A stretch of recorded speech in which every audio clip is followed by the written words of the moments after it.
Welcome to the New Author Podcast, a weekly podcast diary starring Jerry Evanoff and Rich Casey.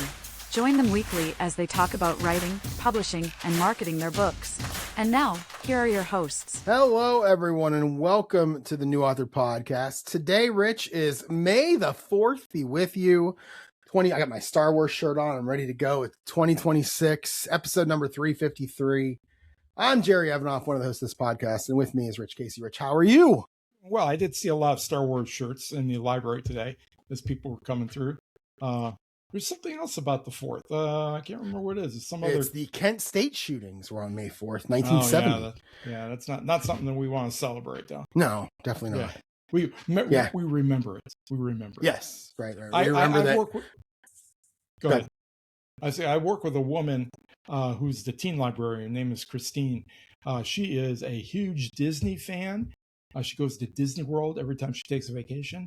And this time she's there right now for May the 4th, and she's going to be completely dressed up as, I don't know, I saw bits and pieces of the costume. I don't know if she was going as Leia or, in the Jabba the Hutt version or what, but it was that kind of colored fabric. So it'd be interesting. Apparently they have a big May the 4th thing, parade and everything. I'm sure they do. Yeah. Disney World or Disneyland, whichever one's in Florida. Okay. That would actually, I never thought that. I'm not much of a Disney person, but it would be interesting to be there on May the 4th. It would be kind of fun. Yeah. The problem with it is there's a lot of stuff from the episode, the newest stuff, which I don't particularly care for. Right. I'd be like, just give me the old 3 movies or give me the first 6. I don't care about anything else. And that's me screaming, get off my lawn. So yeah, right. they wouldn't listen to me, but still. So I'm sure definitely a lot of cosplaying of different characters. Yeah, absolutely. So. All right, so we let me jump into my intro really quick, and I don't know how much longer I'm going to do this.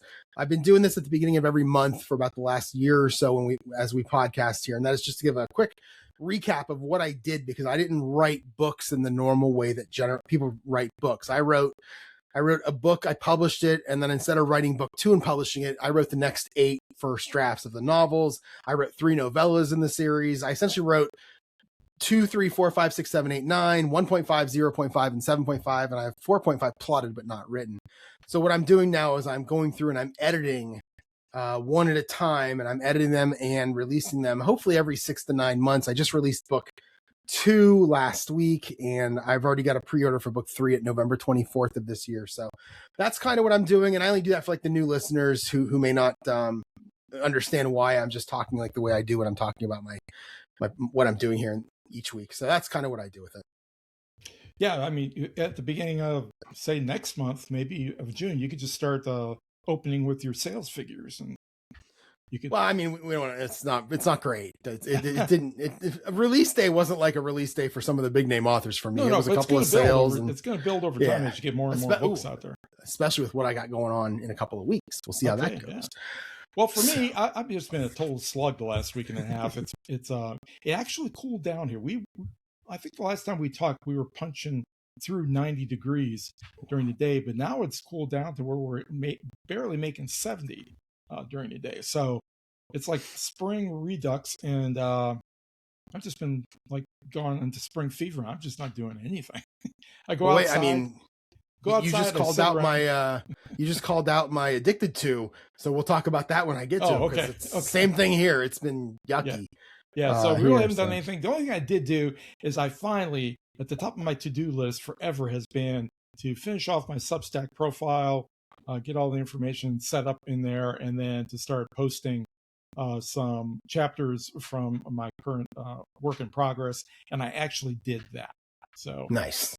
Yeah, got that done, and I'll be posting a couple more this week. I'm going to try to shoot for 2 a week and see if I can get those out there. Maybe some weeks will be even more, depending on how much editing I have to do.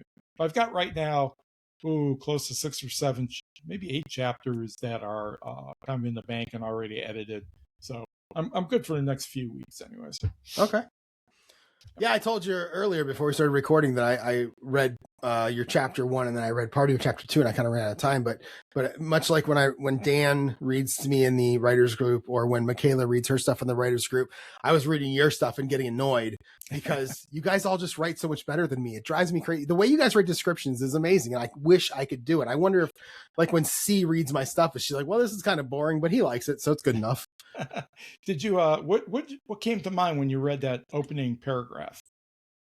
Anything I have it right in front of me right now. I would say nothing. I mean, I think I just read it, and what came to mind was kind of what you have in it. I didn't really think of some other thing. I wrote that paragraph in the style of Raymond Chandler. Oh, okay. He's got an opening paragraph to his short story called Red Wind that I've read, I think, on this podcast some time ago. That's one of my favorite all-time opening paragraphs. And in that one, it ends with talking about wives feeling the edge of a knife as they look at their husband's throat. But I want to do something similar to that, and okay, yeah, that's where that came from. It's good. It's a great last line. I'm not going to spoil it here, but go to Rich's Substack, richcasey.substack.com. If you want to read it, it's there. It's a great last line in this chapter 1. So in terms of stats for me, I don't really have anything because I'm just plotting like crazy. I will say that I think I've said on this podcast, I know I told C that I wrote 38,000 words for book 3. I went back and looked maybe a week ago or so, and it was actually not 38,000. I wrote 51,703 words for book 3. Okay. And it's 22 chapters. It's actually 23 chapters. That's what I have out there right now. It's higher than I thought, which I'm very happy about because I don't want to end up with 40,000 word books. I want them to be 65 to 75. And knowing that I actually wrote 51,000 makes me pretty happy. And it's not done. There's a lot. I talked about it last time. I'll talk about it some more this time about how I think my story is super vanilla right now. And I'm trying to add color to it, and it's a struggle, and it's still a struggle. It's rough. And then my goal was to finish all the items on my to-do list before my Tuesday, April 28th release date, which should allow me to move on to book 3 solely. I finished it. I got everything done on that to-do list, including a couple more things on one of the other to-do lists. But I'm still in book 2 just a little bit. It's published. I'm not making any changes to it, but eventually I could because there's a couple things going on there. So, right. In terms of my week, so the last time we podcasted was on a Thursday. So I'm going to talk about the last 10 days or so. So this was the Friday where I knew that I didn't have my last day of jury duty. So instead of working the entire day, I did plan on working 4 hours and taking 4 hours off, but instead I worked the whole day. I kind of banked the 4 hours, which was nice. I think my coworker needed the afternoon off anyway, so it worked out okay. I did get an alert from Drafted Digital saying my book 2 was available for me to order a draft copy, which I'll show it to you. It's right here. This is the draft copy. If you're watching on YouTube, nice. You can see it. Yeah, and it actually looks great. And one of the things that I was surprised at is, remember I talked about those blank lines that I could not figure out in Atticus? Right. Well, I think it might be ebook only because they're here. If I just show it to the screen, you can see the blank lines. They work. They look great. I mean, this looks fantastic. So as soon as I got this, I went in and immediately said, yeah, it's good. Publish it. Is that a 100 covers cover or is that a story batch cover? Okay. Yeah, that's a 100 covers. Both of these are. This is book 1, and it's also a 100 covers cover. And I like that look. So you're going to see all my books looking like that. Yeah. Yeah, so that was that day. So I ordered a draft copy. I sat down and watched the second and third rounds of the NFL draft, which was fun, and went to bed. Saturday, I was up early to golf, and I woke up, and it had rained most of the evening and into the night, and about 5:50 a.m. after I showered, I texted my buddies and said, yeah, I think I'm out. And they said, yeah, so are we. Then I called the course not too long after that to report that I was out, and they were actually closed. They closed for the day. Yeah. So, which is fine. So now we get into this whole thing that I have where basically, I haven't been able, the course has been open 4 straight weeks. Well, the course opened 4 weeks ago. That's 8 days that I would have to golf Saturday and Sunday. I've literally golfed 1 time so far. It's been a muddy, rainy mess here, and you're going to hear more about that later on. There were 3 times the course was closed. And then the other times we just didn't go because it was really rough. So when I have days like this where I get up super early and I'm not, I'm going to go right, but it's not going to be till like 8:30, 9 o'clock. I have this time in the morning where I don't really have anything to do. So I just look at my lists and say, what can I knock off my list? So The first thing I did was I sat for about 90 minutes and I used BookBrush like crazy to create a new image for my Amazon A+ content for book 1. And I really, really like it. This is the one that I think I sent this to you. Yeah, it's about the phone side by side with the cover images. Yeah. So I like that. I wanted to let the person looking at the webpage know that there's 9 books in this series, so they don't just think, oh, it's one and done or 2 and that's it. So I actually made an image where there's 9 phones all next to each other, and the first 3 have covers, and they all say released or pre-order or coming soon or whatever they say. And I used book brushes like where you can do the title or the cover where it's hidden and you can only see like a part of the paper ripped off to see a part of the cover. And I literally created fake images in ChatGPT, and then I covered them up with that where you can only see a piece of it, so that I had something under there, because I don't have the covers for any of those books actually from 4 on. So and I really liked it. I thought it worked out well. And after it was done, I looked at it and said, yeah, this is good. So I had 3 images on there on that book 1, and I really like the way they look. So I just sat and created everything for book 2 and book 3, and now I have the A+ content. I'm going to ask. I have a meeting. I have a call Thursday with Ellie from Reedsy, the marketing woman. This is call 3 of 4. I'm going to ask her about it, see what she thinks, and see if she says you need to change something or add something. And I'll probably do what she says. We'll see. So I did that. That took me about an hour and a half, and then I went to Chick-fil-A and continued working through the plot. I think I talked about this last time, where I was really struggling with these characters. I wanted these characters to not be super vanilla. I didn't want a murder, 5 or 6 suspects, a bunch of motives, and then you have another murder, then you have a denouement at the end. I mean, that's like a first draft of a book. Then you have to really get in there, I think, and you have to like really spruce up the characters. Right. And what I wrote here in the outline is exactly how I thought of it on that Saturday morning. I wanted to get crazy with an 80s nighttime drama like Dallas, Dynasty, or Falcon Crest, which were these horrible nighttime dramas, but they always had the craziest characters. Right. I never watched any of them, but I always just assumed those plots were super bananas, that were crazy. And I want to create that same kind of thing for this book. This book takes place in a corporate environment where it's cutthroat. The guy dies and people are actually kind of happy about it, because that's a rung in the ladder they don't have to step over now. Mm-hmm. So I'm trying to create these wacky characters. I'm struggling, but I'm trying. It sounds very much like Dallas. Yeah, there you go. Yeah, Who Shot JR? There we go. Yeah. So I worked on that a bit while I was at Chick-fil-A. Again, struggling. First thing I did, though, was work on the backstory and the motive for the murder. And actually, this came out really well. It took me some time. It did make me change the prologue. The prologue did not originally end with a dead body. The dead body was going to be off screen when I wrote the first draft, but now it does end with a dead body. It's going to be from the victim's point of view, and the last thing we're going to see is the bullet hitting him in the chest. So that's kind of what we're going to do with that. And then I worked through copying and pasting the first 5 chapters summary into my writing app while using Google Docs at the same time. Again, I'm doing a backup in Google Docs just in case there's issues with my writing app and it's not saving or whatever. So I'm kind of doing them both. I think I do have a bug still in there in terms of saving that I need to work out, but it seems to be going okay, but I'm doing it anyway just to be on the safe side. Sure.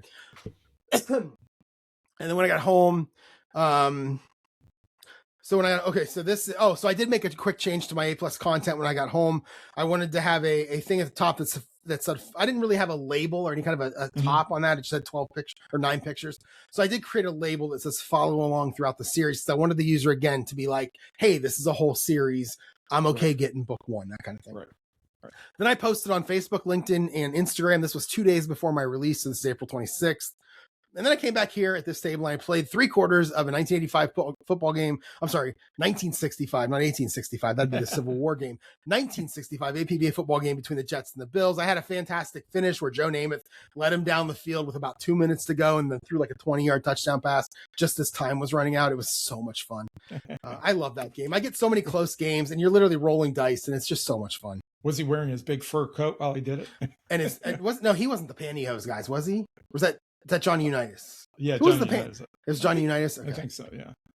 Yeah, so, and then in the evening, I sat down, this is Saturday night, and I wrote my first Perry Mason recap using the template that I'd worked out with ChatGPT, and it went really well. The template went really well. I barely had to pause. The goal was to not pause at all, just be filling things out as I'm watching. So I watched it on my computer where I have the 32-inch ultra-wide monitor, and I have half the screen with Peacock up, with that episode, and then half the screen with my Word document up, and I'm literally just typing as I'm watching. I'm typing. There were times I didn't have to type because I didn't care about what was going on in terms of my recap. It was great. It went so well. And what did I do? I scheduled. Yeah, so I did post it. I even posted it, but I didn't schedule it to go out until around 5 p.m. on Sunday the next day. And I don't know if there's research around. Is there like a best time to release them? Does it matter? I mean, you're not going to do it in the middle of the night, I would assume. In terms of posts, I don't think it matters because if anybody subscribed to you, they will just see it appear. What you do have to do, though, if you want anybody to see it that's not subscribed to you, what you need to do is you need to put a note out that links back to it. Oh, okay. So, and tell me more. Then those notes are kind of like Twitter's or whatever. Right. It depends when they go out, or you can put them out a couple of times during different time slots during the day to make sure everybody sees them. And those are public. Do you hashtag them? What do you do with them to make them so people, or do they just randomly show up for people? Yeah, they show up in people's feeds. Okay. I don't think it's not dependent on, or maybe it is dependent on who you follow. I'm not sure, to be honest with you. I'll have to check on that. Yeah. Okay. But it seems like you just get some random stuff. In fact, I know you do. You get random stuff in there because I often get stuff in there and I read the note, I read what they've linked to, and I say, oh, I like this, and then I go ahead and I follow the person. Okay. That's good to know. Okay. Yeah, we're definitely going to dive into this because I didn't see as much in Substack until I made my first post and started looking around, and now I kind of see that I like it. And it's actually, I feel like it's almost Facebook back in the day when Facebook first started, and I enjoyed posting just random things on there. I could see this being the kind of thing here that's the same way. So yeah. So then Sunday, so this is a little over a week ago, 8 days ago, Sunday, no golf again for me because of the weather. Again, this is a theme. Again, I had this time before I was going to lunch. Now I was going to Hothead at 11. So I had this up until 10:30 in the morning. I had, 3-4 hours to kill. So the first thing I did was start to look into a promo stack for book one. I wanted to do a whole 99-cent Kindle countdown deal with a promo stack. But before I set the dates, I went to a David Gaughran post, and I'll link to it in the show notes, but it's a David Gaughran post where he talks about what he thinks are the best promo sites. And I really don't feel like researching this myself. So I just went right along with what he said. He probably knows this a lot better than I do. The first one I checked was BookBub because obviously they're the best. I mean, they are the best. They're also the most expensive. I checked what it would cost to submit my book at 99 cents. It would be $657 if I got accepted. If I made the book free, it's only $493. According to their site, they have 2.59 million subs. Right. So, $657 for 2.59 million subs, I'll take it. So I submitted. Okay. I was pretty confident I was going to get turned down, but I submitted anyway. So we'll talk about that when we get to it. Okay. According to BookBub, it does take 7 days to get your response. So now I'm going to wait on the promo stack to see what they say. If by some miracle it is accepted, then I'll build the promo stack and the Kindle countdown or around whatever day they give me. Because I put, May 11th, I think it was, or anything after that I'll take anything you guys give me, that kind of thing. Right. Yeah. So this is to make that even worthwhile, you would have to hope that people would go and pre-order on the other books. Yes, absolutely. Yeah. Oh, definitely. Or are you did you submit book one in the series? I submitted book one. Yes, I submitted book one. So so it would be 99 cents during that time. Okay. And I would actually stack other promos around it too. But 2.59 million, if you get 700 people to buy it, you're still getting 70%. So you're making, $500-600. You're almost back to even with just the book one. And then what you do is you want those people to go buy book two and go pre-order book three. Right. Yeah. Okay. So because it took 7 days to get a response, I just decided I'll push the promo stuff aside until I get a response, and I'll just move on to the next item on my to-do list. And I moved that item to my running list of future things off of my April 28th item. And now it's time to play my football game, and I never do it this early in the morning. It's Sunday morning. It's like 8:30 and maybe 9 o'clock, and I end up playing the first half of something. Is that what I don't know if did I write it in here? You didn't write it down. I played the first half of 1989. Detroit, Minnesota is what it was. And so Detroit was winning 17-16 at halftime. Don't get too excited about the end of that. Yeah, game, that can't be right. As the Detroit. Well, what's funny is in that season, 1989, Barry Sanders' rookie year, Detroit started off 0-5. And this was the fifth game. And then they went 7-9 for the year. So they actually went 7-9 7-2 the rest, no, 7-4 the rest of the year. But in my game, both Detroit and Minnesota started off 4-1, and it's the Barry Sanders effect. Because in my game, he's really good. In real life, he was really good. In my game, he's Jim Brown-like. He's his rushing stats are unbelievable. But in this game, he had a terrible game. It's regression to the mean here is what we're talking about. So anyway, played that for a while. It was a blast. Went off the hothead burrito, and my heart was not into it when I got there. I feel overwhelmed as I'm working on this summary. I can't figure out how to summarize properly. I can't figure out how to make this in a way that I can see the progression of the clues. I mean, I can type out clue 1, clue 2, but it ends up being like 5 pages, and that's still not good enough. That's still too much for me to try to scan through. I think I'm making it too complicated. I'm just really, really struggling with this. But so what is this for, this summary? So this is something for me to send off to C, so I can do like a so this is book 3. Yeah, and this is a what's the edit called? A developmental edit, but it's not on the book. It's on an outline. Right. So she only charges $250 for it, and then if you do get something from her down the road, she takes that $250 off. And there's no deadline here. I told her I'd send it to her by next Sunday, but I emailed her today and said it's going to be longer, and she said, yeah, no problem. You can send it to me anytime because it doesn't take her very long to go through it. Is there a reason why you're not doing that with a model, with an AI model? Well, so what I did was I took the first draft and I put it into a notebook LLM. Right. And I basically said, give me a summary for chapter 1, give me a summary for chapter 2, all the way down to chapter 22. But what I didn't want to do is I didn't want to just send that because it's not good. This is what I'm talking about. It's very vanilla. This is where I don't like the characters are too plain. They're not Dallas Dynasty Falcon Crest like. So what I'm trying to do now is I'm trying to go through and spruce it up before I send it to her. I want to make it better before I send it.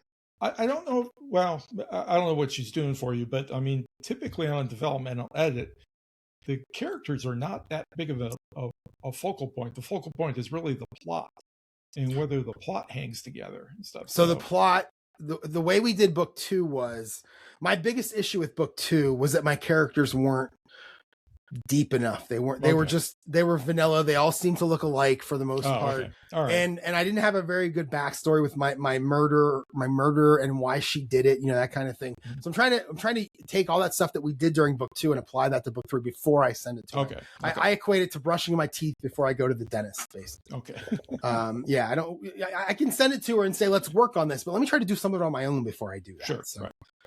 Which makes sense. So, and she's great. I can sit here and have emails back and forth with her for the next month on this thing. It reminds me of when my very first 20 Books Vegas show was 2017, the very first one. There were like, I don't know, 3, 4, or 5, 600 people there, 200 people there. There was a very small amount of people there. And Brian Cohen went on to talk about blurbs. And I'm sitting on the far left side because I don't sit in the middle. That's my dad taught me not to do that a long time ago. Well, he didn't teach me that, but that's what he would have done. And as Brian Cohen comes off stage, I kind of lean out and stop him. And I go, hey, if I send you my blurb, can you help me with it? He was like, sure. So he gave me his email address, and literally every day for a week, we emailed until he helped me figure it out. And now I had a blurb, and I did it for free. And it was this guy who does it for a living, and he was the nicest guy in the world. And that's kind of what C is doing for me, where I could just sit and email her every day. We can work this out, hash it out every day. And when we're finally done, I'll feel really good about it. So, right. All right. So, I left pretty early again. My heart wasn't into it. I left pretty early. This is something that I would like my writing app to help me with. And I don't know how to do that yet. I'm not sure how to put that in a program yet, but this is something I want my writing app to eventually help me with, because this is something that I struggle with. In the afternoon, I really didn't do much. I sat on the couch. There was a chance I might have fallen asleep. I don't remember. I don't think I did, but I kind of sat there for a couple hours. And then finally around 7:30, I got up and I started to get involved in the golf tournament that was on. It was a team event, which was fun. Had some dinner. And then I wrote the email that I was going to send on MailerLite on my release date, which was last Tuesday. And I set it to run at 12:30 on Tuesday, the release day. And then I set it to resend on Thursday at 3:30 to anyone who didn't get it. So that's the, you can do like an A/B test of the subject. You can do a few different things. The thing that I like doing is I like resending it to the people who didn't open it the first time. So if I go in, I thought it was on your mailing list. Tonight? So I only brought in the 309 people that that signed up for book 1's novella. So I only brought in my okay. mystery list. I didn't bring anybody else. I just brought in that mystery list. Okay. And what are we doing here? 2-factor authentication. Okay, so hang on. I'm trying to get in there so I can give you some stats because we all love stats, but everything in the world now has 2-factor authentication, which I can't stand. 483. I'm saying it out loud, but it's going to be done by now. 216. All right, so here we go. Verify. So again, it went out Tuesday release day. That would be a week ago tomorrow.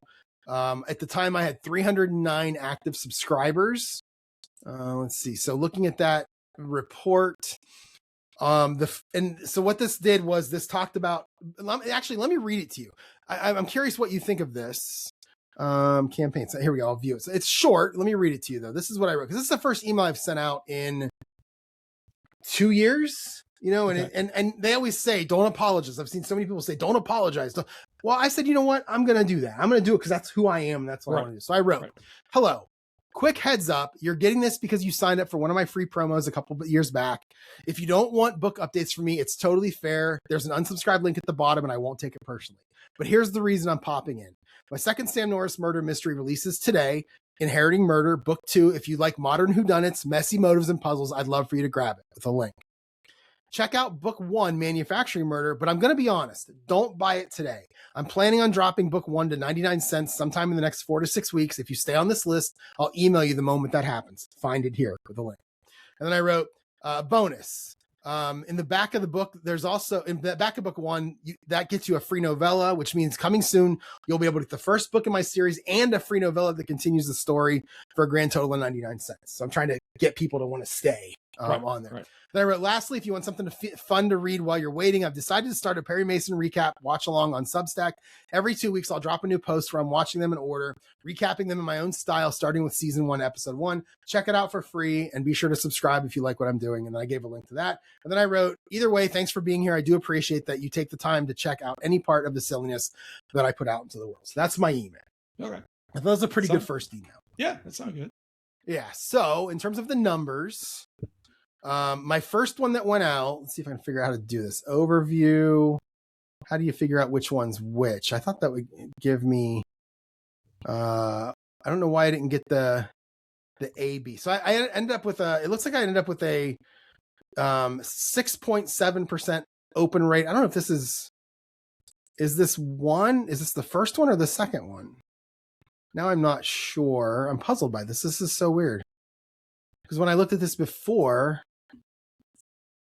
oh, okay, there's 2 of them. Okay, here we go. So the first one that went out on Tuesday it got 310 recipients, 28.71%. So 1 out of every 4 so opened it, 3.5% click rate. And I don't know what CTOR is, click through. I don't know what CTOR, but I got 12% of it, whatever that is. And then the second one out 5 days later, it went to 224 people. So that means, roughly 86 people opened it. 6.7% open this one, 1.79% click, and a 26.67, whatever CTOR is. I wonder what that is. Oh, click to open rate. I don't know what that means. I don't know what click rate. What's the difference between click rate and click to open rate is? I don't know. Yeah, I don't know either. But anyway, so the number of people that opened it, the number of people that clicked divided by the number of people that opened it. So 26% of the people that opened it clicked the link. Oh, that's an interesting stat. Yeah. And then I had a total of subscribers. I think I had 11 unsubscribes.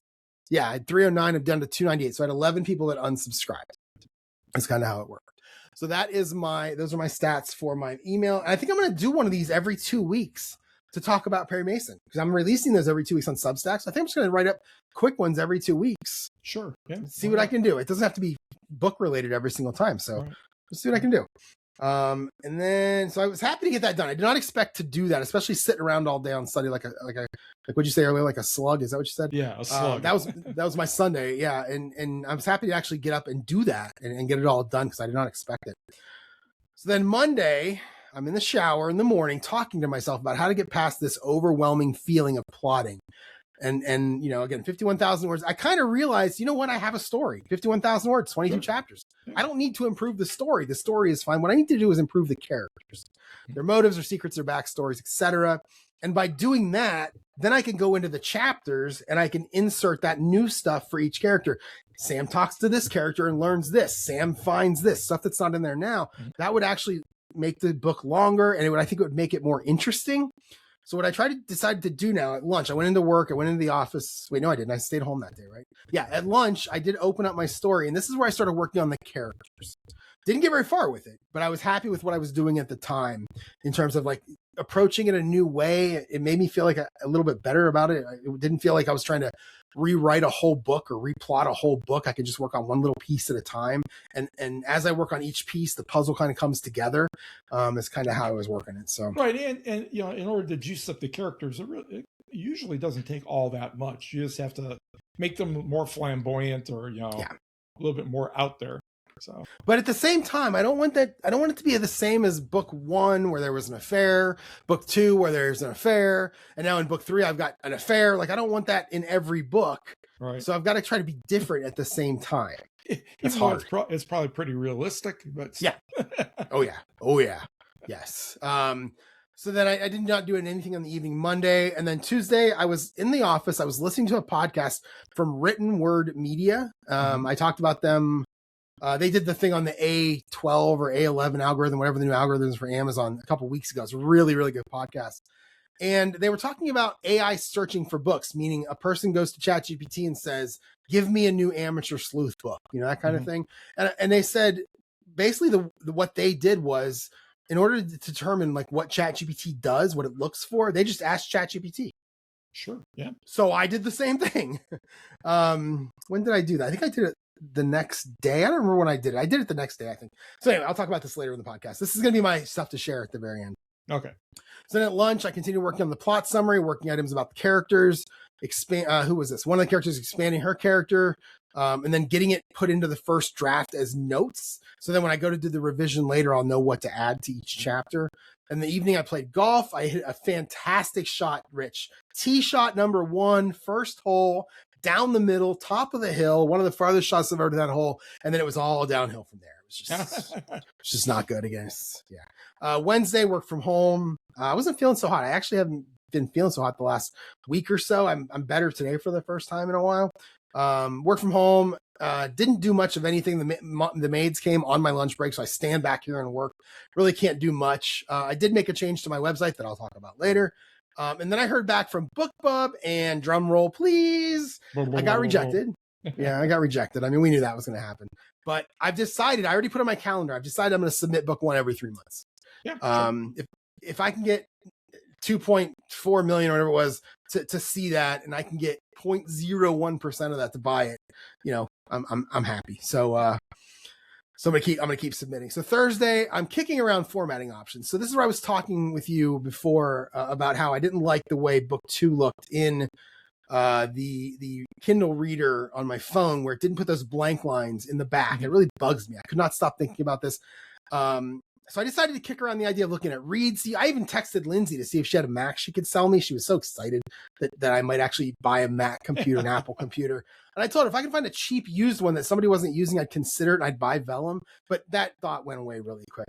There's no reason to spend like $500 for something that I'm going to use once every 6-8 months. I'll figure out some other way to do it. Right. Let's see. Had dinner. Yeah, I had dinner with friends from the old job. On that night, I literally don't miss anything about that old job except the people. And it's why I keep doing the dinner and why I keep staying in the golf league. And I run the golf league. It's a company I haven't worked at for 5 years, and I run the league. And so it's just because the people there were so great. Well, it's been that long since you moved jobs? It'll be 5 years in August. Wow. So we're 3 months away from my 5 years. Yeah, it does. Let's see. So, and then I got home that night and I had a book 2. I had the draft, the book 2 paperback from Drafted Digital, and I opened it up, and that's where I saw that the blank lines which were there. And I'm like, okay, so it looks great for a paperback. So is it just the ebook that's a problem? So I'm going to look around some more in Atticus and see if I can make this work. Because I really like Atticus. I like the form. I don't like it as a writing tool, but I like it as a formatting tool a lot. Yeah. And I'm gonna see if I can make this work. It's so hard to get things to look just the way you want them on the e-readers, on a phone or on a Kindle or whatever, just because the user has so much control over what they see. I think the user has more control over what they see than you do as the author. Oh, jeez. Yeah.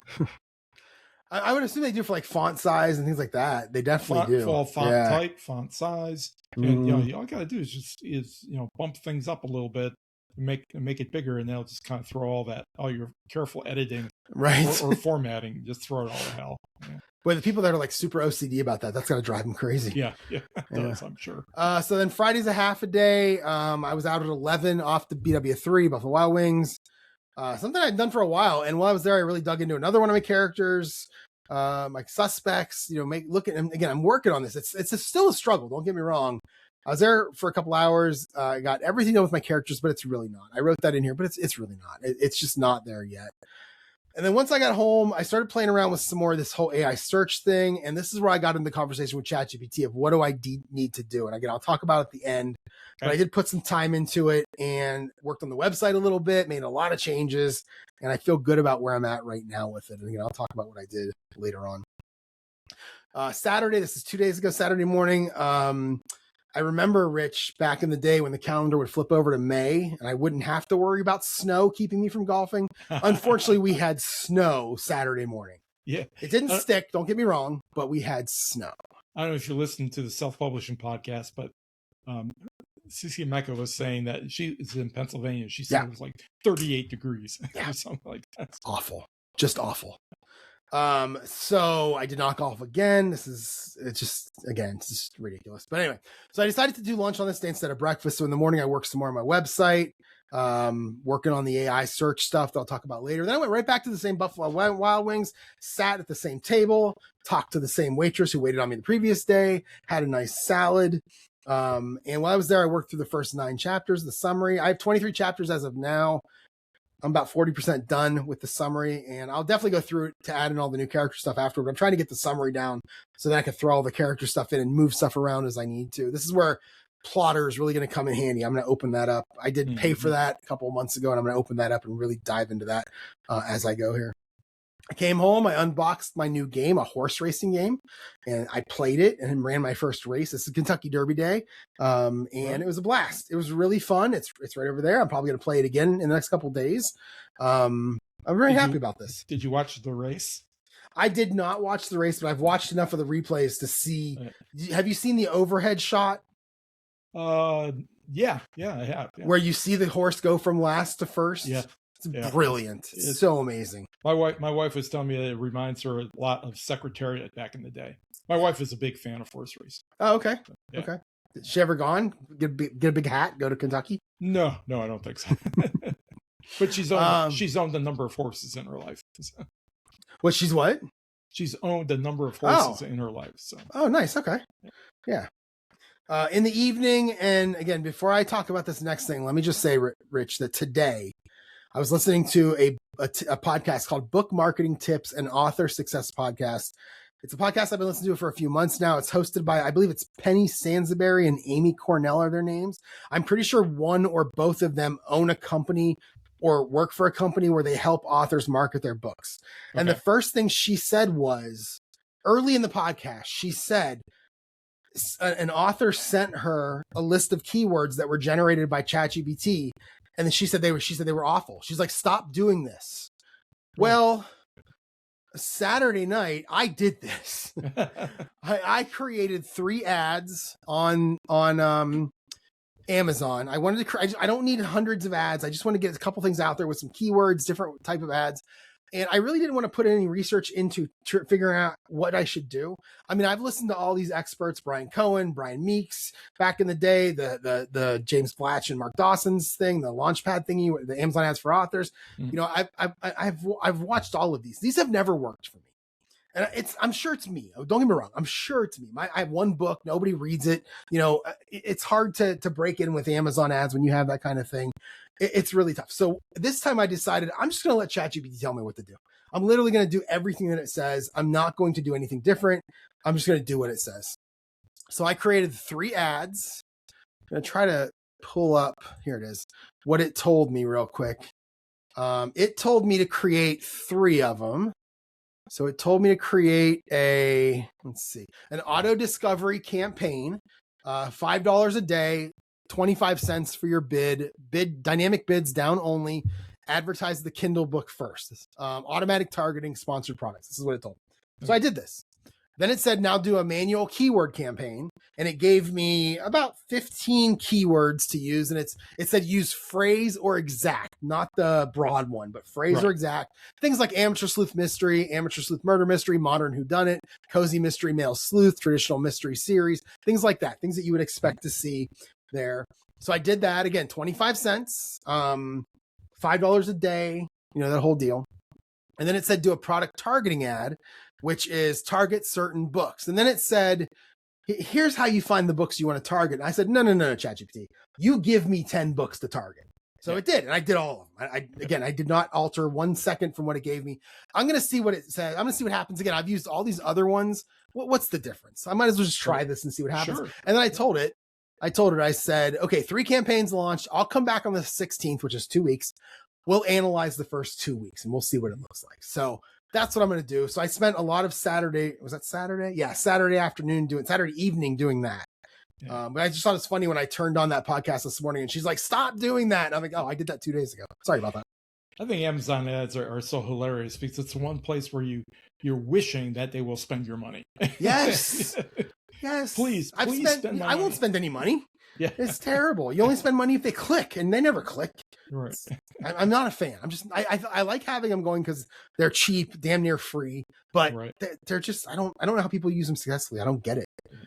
But anyway, so then let's see where are we at here. So again, the reason I did it is A, speed. I just wanted to get 3 ads done. I didn't want to spend a lot of time on them. And B, again, I've watched every expert's videos and classes and none of it's worked for me. So I created 3 ads. So now we're on Sunday. I'm up super early and I'm not happy about it. But the first thing I did is make a list of things I wanted to do yesterday. And I did every single thing on my list, which was awesome. The first thing I did was set up a promo stack. Again, I went back to that David Gaughran linked and I set up the following. So May 18th, I set up a Kindle countdown deal. It's 99 cents for 7 days. Yeah. Then I went to Written Word Media and it turns out they actually have packages where you can get a promo stack and they actually have other companies as part of it. So the one I bought, really? Yeah, I had no idea this. And there's actually a really good one. So if your book is permanently 99 cents, they have a really good one that goes 15 days, like $565, but it's 15 days. They're doing Amazon or Facebook ads for you at the same time. There's about 6 or 7 different companies in there. And it reaches, I think, 1.2 million people total, I think is what it said in there. Very interesting. So the one I chose was $300. It's 5 days. So they'll do Facebook ads for me. And then they'll do Bargain Booksy, Book Adrenaline, and e-reader news today. Those are the Bargain Booksy is theirs, but they also do Book Adrenaline and e-reader news today. So I signed up for this.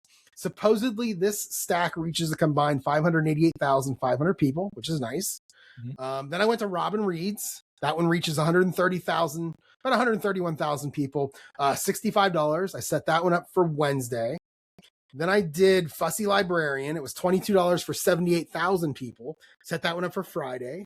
The last one I did was eReader IQ. Never heard of them, but Gaughran knows more about this than me, and I'm happy to trust him. This one was $20 for 41,000 people. Signed up for that one. And then for whatever reason, Rich, I went to Book Adrenaline and signed up for theirs, completely forgetting that it was in the promo stack from the Written Word. So now that one's going to get sent out on Tuesday and Wednesday, unless e-reader news says you can't do that. Because I emailed both of them and said, hey, I don't want to break any rules. I accidentally did this. Tell me what I should do. Right. So the only one that hasn't been approved now, all of them have been approved except the big one, which includes that Book Adrenaline. So we'll see what happens there. Yeah, I've never heard of Book Adrenaline either. It must be a relatively new one. According to their website, 36,000 email subs, 6,000 plus active Facebook members. I don't put any stock in that. And then they actually say 55 average paid sales per promo. So I paid, how much was this one? Was this $20? I forget how much this one was. I think it was $20. So 55 sales, that makes up your $20 by far at 99 cents each, but you're getting 70% when you do a Kindle countdown deal. So, like I said, I realized I made a mistake. I emailed both of them the same thing, but everything's been approved except for the big one, the Written Word Media one. And we'll see what happens with that one. I did pay for it already, so hopefully they approve it. I also posted a message on my Facebook page about my Perry Mason recaps, and I'm actually up to 5 subs now. I'm actually up to 7 subs because 2 more people signed up. These are just people I know. Mom, you, my buddy Dave, people from my Facebook page who are just friends of mine, all signed up, which is pretty cool. And Then I spent the next 90 minutes writing episode 2 of my Perry Mason recap. Now, I'm not releasing it till next Sunday, but the plan going forward is to write one every week, but release it every 2 weeks. And that way I've got them stacked up. And if I miss a week, no big deal, because I've got them stacked up enough to where I should be able to be okay with it. Right. Then I went to Hothead to continue plotting book 3, got 5 more chapters organized and summarized through 14. And then I went home after that.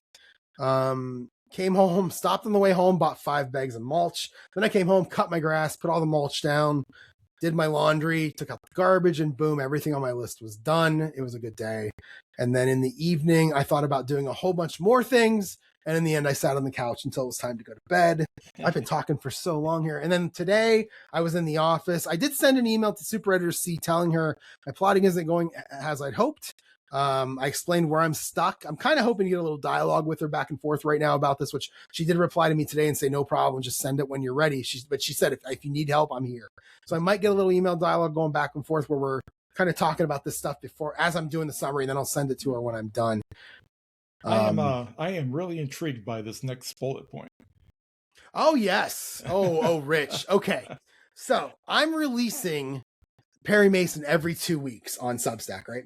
And I think to myself, I think of it as kind of like a Facebook page, old school Facebook, not now, not where if Facebook doesn't show stuff to your people, but I'm talking back in the day when I really liked posting random stuff on Facebook. I thought, if I'm doing this every 2 weeks, I have room in there if I have random thoughts. And that's what that note is, right? I don't know anything about this. That's what that note is. Yeah. You think of a note as like the old Twitter.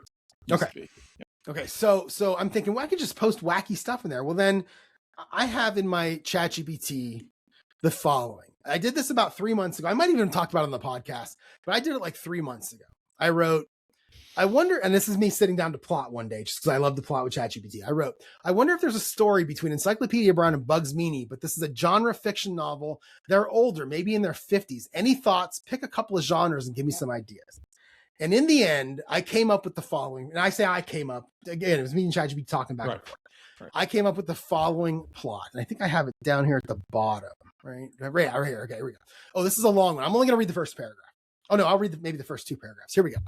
Leroy, Encyclopedia Brown, is a washed-up private investigator in his 50s, still living in the same small town where he was once a boy genius. His life fell apart after high school when Sally Kimball, the girl he assumed he'd end up with, married his longtime rival, Bugs Meany, and left town. Blah, blah, blah, I don't care about that part. Blah, blah. So, yeah. Oh, so around the same time, his father was disgraced and forced out of the police department for corruption, leaving Leroy cut off from both his past and any trust the town had once had in him. Now he lives alone, takes small cases, and keeps his distance from everyone. All right, so then we get into the plot of the story. One day, Sally Kimball returns after 30 years, tells Leroy her adult son is missing.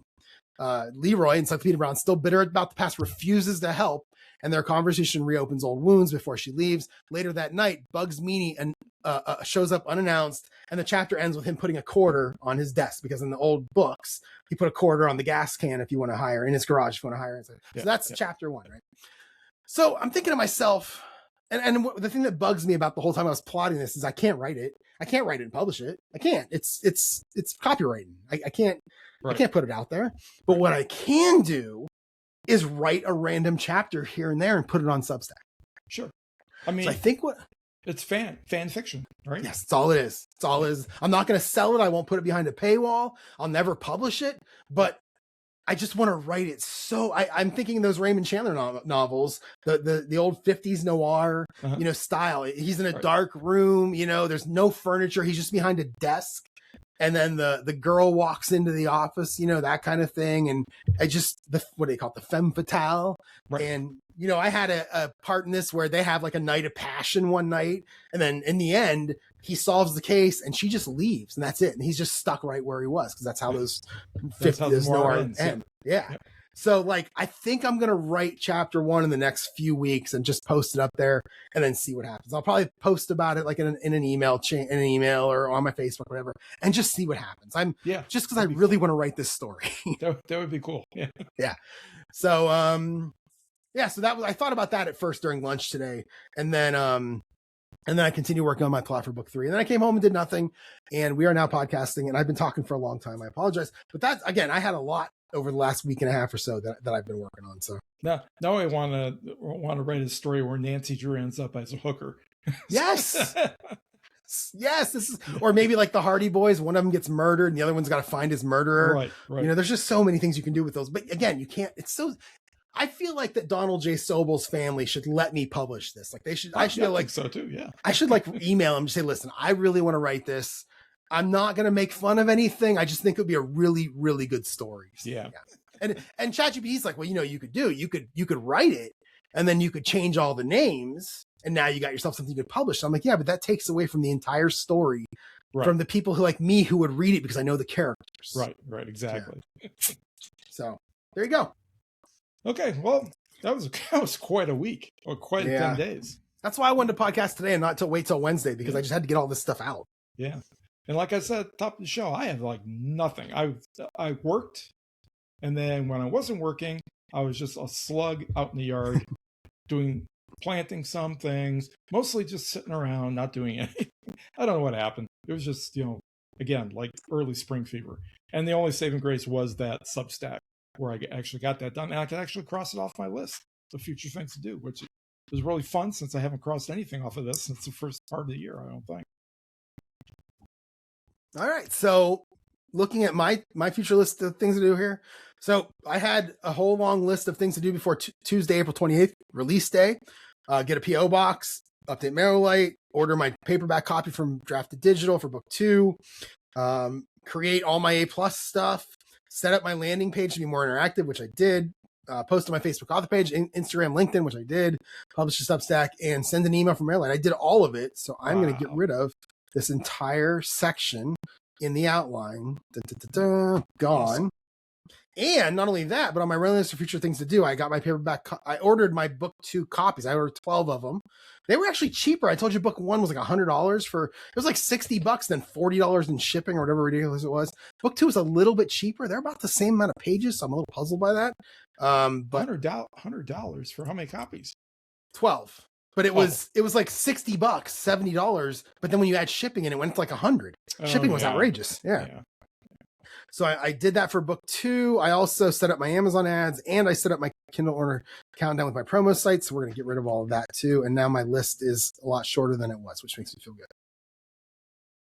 And in terms of my addicted to, it's just being cold. It's so cold. Yeah. I'm wearing hoodies and coats to work in the morning. It's May, Rich. It's May. Yeah. It's May 4th, for crying out loud. May the 4th be with you. And it's cold. It's annoying. And I'll spoil something. I'm going to get rained out of golf tomorrow night. It's going to get rained out. So, yeah, it's been unseasonably cool here too, like I said earlier. And but that's about to change. So you're probably going to get warmed up too a little bit. I hope so. And for me, my addicted to, I kind of branched out this week. Instead of Rocky Road, I'm now into Dutch chocolate ice cream. We bought a gallon. Shoot, probably not too many days ago, 3 days ago or 4 days ago. It's like 2/3 gone already. How is that different?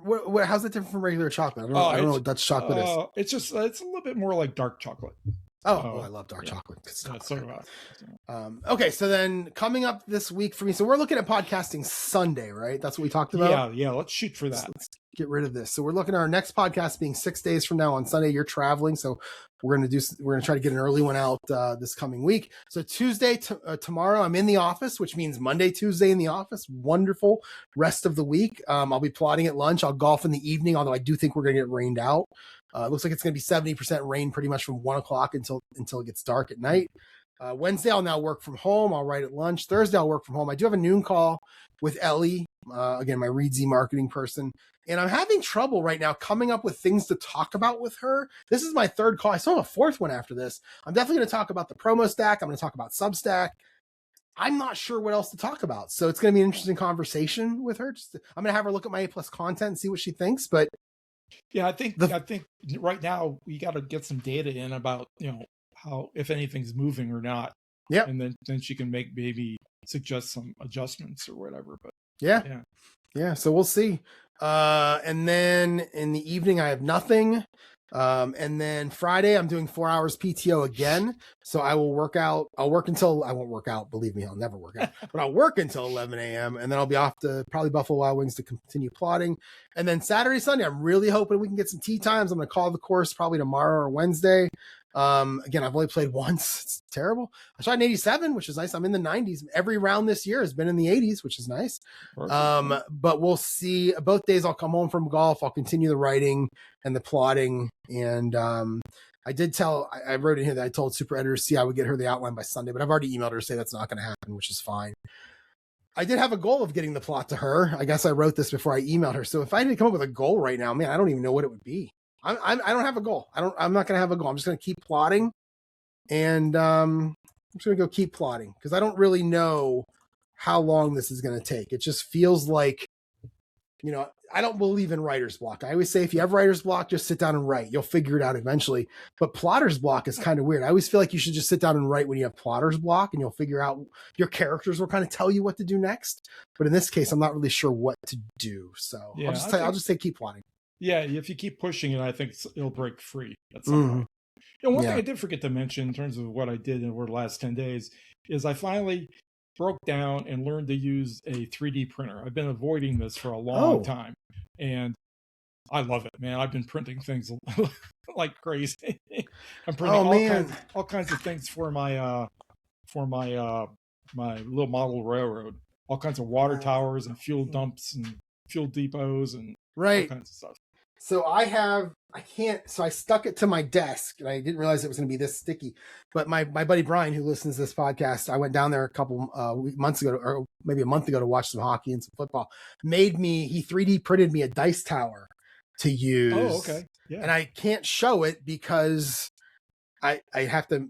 I stuck it to my desk. It was it's what I did. 2-way taped it to the desk because it's slid. It's wooden, so it's slid or whatever 3D printing is, but it's slid. So I got some stickiness. Yeah. So it's just sitting here. If I could change cameras, I could show it, but I don't think I can change cameras while we're recording. But yeah, he made me a nice looking dice tower. Maybe I'll try to show it next week. Yeah. But it's a lot of fun. It's a lot of fun. I haven't done any of my own designs. I've just kind of downloaded other people's designs, but I think at some point. Did you buy one? Where did you get one? No, the library has one. It's had one the whole time I've been working there. Oh no! Okay. Yeah, I just avoided doing it. Once you start using it, then you become the person that people go to when they have problems. Oh yeah, so, yeah. But yeah, it's been a lot of fun. Next step will be to learn how to use Blender and create my own designs. But that's a whole nother level of sophistication. So yeah. This coming week for me, tomorrow through Sunday, I work every single day. So it's going to be library work, and if I can get some editing in, I hope I will. I do plan to drop a couple more Substack articles or posts next couple of chapters. And then a week from today, we leave for Grand Rapids, where my son lives in Michigan. And then right after we get there, we're going to head on further north to Whitefish Bay, the Edmund Fitzgerald fame. Be careful. Be careful. Yeah. Well, we're not actually going on the water. The reason why we're going up there is Whitefish Bay is created in Lake Superior by this big peninsula that juts out into Lake Superior. And that's where all the birds follow the land right to the very end before they hop over to Canada. So it's a big migration point, and we're going to go bird watching. Yeah. The customs there for those birds must be weird. Yeah, really.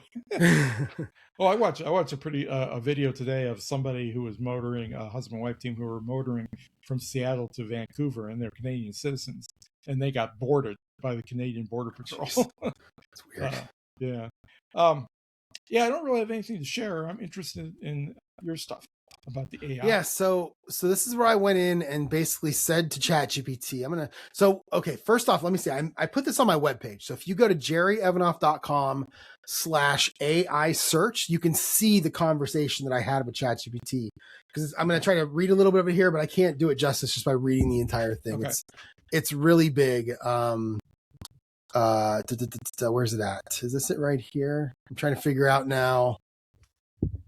Man, where's it at? Oh no, do I not have it? I'm gonna have to go to my website to look at it. So jerryevanoff.com/AI search. Yeah.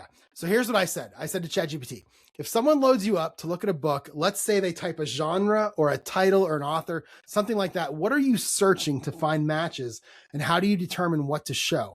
I said, are you searching the web, specific book sites, or something else? For example, if someone types Jerry Evanoff, does my website come up as the first option? And ChatGPT said, it depends on how the person is asking. When someone asks me about a book, author, genre, or title, I'm not automatically searching one master book database. There are a few different paths. So then it gave me a whole bunch of different ways. For example, it says if it's a popular author and it knows just from model knowledge, it pulls that back. But if it's for indie authors, it's a bit weaker because they're not as publicly known. So that's when it goes to searching different places. So it says for a book author search, I usually look at official author websites, Amazon author book pages, Goodreads, retailers, publisher pages, reviews, interviews, podcasts, social pages, and any page that seems authoritative and directly relevant. Okay. And it says for Jerry Evanoff, yes, your site currently shows first for me. That's good. And it says for a specific book title, Amazon may outrank you. When I searched manufacturing murder, Jerry Evanoff, Amazon came up first and your book came up second. Your book detail page came up second. That makes sense because a title search generally has buying intent. So the retail pages get favored. And then it says, let's see. One thing I noticed, here's what it says. Your site is showing up, but some search snippets are generic or weak. A few results saying things like, welcome to the website of Jerry Evanoff, or you need to enable JavaScript to run this app. That suggests your React site may need stronger page level SEO meta tags or server pre-render support. So search tools can better see titles and descriptions for each page. So I was using a file called books data.json. And when somebody loaded my page, if they click on book one, it knew go to this file, find the data for book one and load it dynamically on the page. So I was using one page. It's a common computer programming. It's object-oriented programming. It's what I've been doing for 20 years. So it made the most sense to me. But what this is saying is that because it's like rendered after as the page is loading and not just in the background, like in the code and the metadata, whatever it is, it's not finding it when it searches. So I said, okay, great. Let's make a to-do list as we have this conversation. Add that last part to the to-do list for me to update my website. And I wrote, next stuff will be for genre. When someone types into when someone types into this AI tool, I assume they are typing more natural language, something like, hey, I'm looking for an amateur sleuth murder mystery. When someone types that, what do you do? And it says it tries to figure out what kind of book the reader wants. Amateur sleuth, murder mystery, cozy, soft-boiled, whodunit, adjacent, likely not police procedural, horror, thriller, or hard-boiled noir. So then what it does is it says, let's see, it looks for signals from your author website, Amazon book pages, Goodreads, all those places from before. And it says the AI is trying to avoid giving the reader a bad match. So if your book clearly says modern amateur sleuth murder mystery, tech savvy sleuth whodunit, Savannah mystery, Agatha Christie style puzzle mystery, blah, blah, blah, then it has more evidence that your book belongs in that pile. And it says the dangerous part for indie authors is this. If the AI sees your name and title but cannot clearly connect the book to the reader's requested genre, it may skip you and recommend the obvious big name authors instead. So for manufacturing murder, your site should not merely say mystery novel. It should say phrases that a reader will actually type. Amateur sleuth, murder mystery, modern whodunit, blah, blah, blah, blah, blah. And it says this is the next part. This is something I didn't expect. Now, keep in mind that ChatGPT talks to me as if I'm a detective and it does a lot of slang. I don't know why it does that. It drives me crazy. So here's what it said. Not stuffed into the page like an SEO ransom note, more like clean evidence placed in plain sight. And I said, this should be text on the page. And it said, yes. My page is not like that at all. Right. So then I basically said, I went down a little bit further here. What did I say? I said natural language. I basically went through this until I finally, so at the end of this, I kept going after what I have on my website here. But at the end of this, I basically said, tell me everything that should be on the page. And I gave it the book's data and I said, okay, we're going to look at manufacturing murder. This is my book's data where I have all the data for each book, this one file. Build me a page based on this data that has everything on the page that you as ChatGPT would like to see. Oh, that's interesting. And it did. So that's what I did. I think it was Saturday night. I made the first edits to my website to where I'm no longer showing jerryevanoff./books. You click one and it just loads the data. Now there's a jerryevanoff/books/manufacturing murder with everything on there. And there's a whole bunch of SEO tags in the background. There's a whole bunch of text on the page that it says it likes to see genre stuff at the very bottom. So if you go to jerryevanoff.com and you look at if you click Inheriting Murder, if you just click right on the front page, Inheriting Murder, scroll to the bottom. Oh, shoot, that one's not working. You got to go to Murder Mystery and then Manufacturing Murder. And at the bottom, you can see like it has a whole big description with all those things in it. But then at the bottom, it literally says perfect for readers who enjoy. And it has a bunch of those keywords on the page, not even part of the SEO, but actually on the page. And it makes sense. It's not just a bunch of words stuffed together as if I was doing keywords for an Amazon ad. It's part of a sentence. So it makes sense if someone's reading it at the same time. Right. So this is what I did. And then it had me I asked it, I'm like, how can I verify this? And it had me go to google.com/ what is it?